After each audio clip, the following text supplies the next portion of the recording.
سلام كمسك الختام. آیا تو جنگ را با خدا و رسولش اعلان کردن می توانی؟ اعوذ بالله من الشیطان الرجیم. بسم الله الرحمن الرحیم. ریبا این کلمه عربی است و به زبان فارسی و تاجیکی باشد.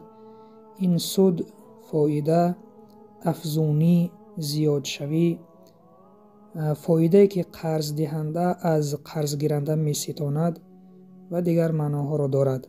عموماً ریباخوری یکی از گناهان کبیره می باشد و الله سبحانه و تعالی در قرآن آن را منع کرده است. چطوری که الله سبحانه و تعالی می فرماید: اعوذ بالله من الشیطان الرجیم یا ایها الذین آمنوا اتقوا الله و ذروا ما بقی من الربا ان کنتم مؤمنین. در آیت 278 سوره بقره می گوید: ای کسانی که ایمان آورده اید، از خدا بترسید، از ربا هرچی باقی مانده است ترک کنید. در اولی آیت خداوند گفت که ای کسانی که ایمان آورده اید، یعنی ای مسلمان ها، ای شخصانی که خود را مسلمان می شمارید، از خدا بترسید. اول اینکه از خداوند بترسید. ترسی از خدا معنای ترک کردن گناه را دارد. کسی که می گوید که من خدا ترسم، او باید هر آن حرام کرده ای که خداوند در قرآن حرام کرد آن را ترک کند، از جمله ریبا را نیز خداوند در قرآن حرام کرده است. به این سبب هر مؤمنی که گوید که من از خداوند می ترسم باید از همه حرام کرده ها و این چنین از ریبا دست کشد. اگر او از ریبا دست نکشد، این شخص را شخصی خدا ترس گفتن، شخصی با تقوا گفتن جایز نیست، ممکن نیست، چون که او نترسید از خدا. و در دوام آیت تأکیداً باز میگوید که این کنتم مؤمنین، اگر از جمله مؤمنان باشید. ببینید 3 تأکید است. یکم ای کسانی که ایمان آورده اید، دوم از خداوند بترسید، سیوم بعد از آنی که گفت که از ربا هرچی باقی مانده است ترک کنید، بعد از آن خداوند گفت که اگر از جمله مؤمنان باشید. یعنی که 3 بار تأکید میکند که ای مؤمنان، ای خدا ترسان، از ربا دست کشید.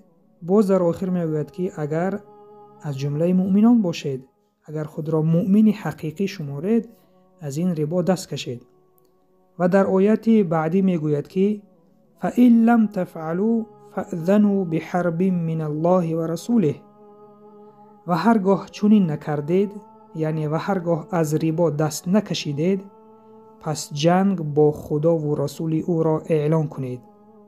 سوره بقره آیت های 278-279.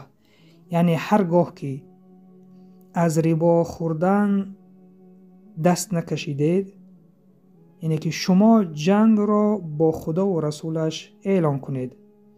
یعنی این دلالت میکند به زیشت بودن این گناه، که هر کسی که به ربا خوری مشغول است، او گویا که با خداوند و رسولش جنگ اعلان کرده است. پس شما ای مؤمنان بگوید که چه کسی میتواند بگوید که من اعلان جنگ به خدا و رسولش میکنم؟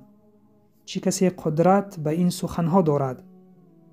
از ریباخورانی که مسلمان هستند از آنها بپرسید که آیا تو جنگ را با خدا و رسولش اعلان کردن میتوانی؟ یک بار از آنها بپرسیم. البته آنها نمیگویند و آنها بدانند که این عملی که حاضر انجام داده ایستادند، ریبا خورده ایستادند، این عملشان با این برابر است که آنها گفته باشند من با خدا و رسول جنگ اعلان کردم. خداوند متعال در قرآن کریم غیر از ریباخوران با هیچ گناهکار اعلان جنگ نکرده است. نه به شخصانی که زنا کردند، نه به شخصانی که دزدی کردند، نه به شخصانی که غارت کردند، نه به شخصانی که قماربازی کردند، و تنها به این ریباخوران گفت که شما جنگ با خدا و رسولش را اعلان کردید.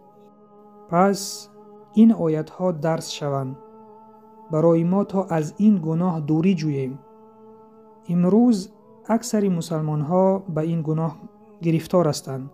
حتی دهقان هایی که عملشان حلال ترین عمل است، چیزی را میکارند، حاصل میگیرند و این چیزی حلال ترین است، با دست خود کار میکنند، به ریبا دست زده ایستادند.